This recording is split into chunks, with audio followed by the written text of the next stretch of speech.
Upaya tentara Ukraina untuk berotasi kembali digagalkan serangan granat Rusia. Rekaman detik-detik serangan diunggah di Telegram militer Rusia pada Sabtu 2 November 2024. Dalam keterangan unggahan disebutkan, tentara Ukraina tidak dapat melakukan rotasi. Personel militer kelompok barat menggagalkan upaya melakukan rotasi di salah satu benteng pertahanan angkatan bersenjata Ukraina.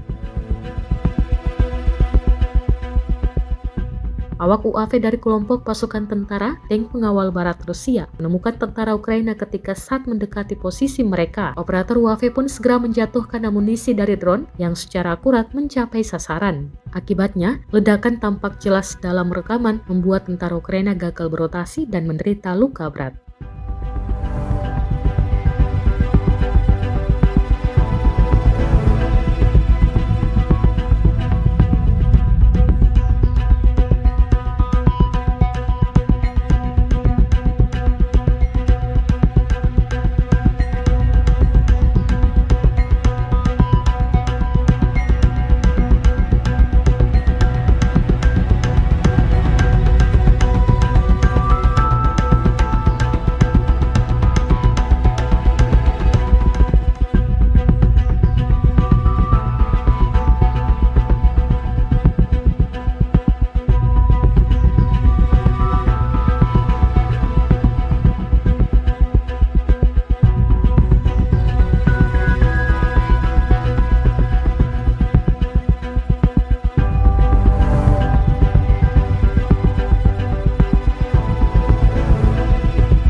Download Tribun X sekarang, menghadirkan lokal menjadi Indonesia.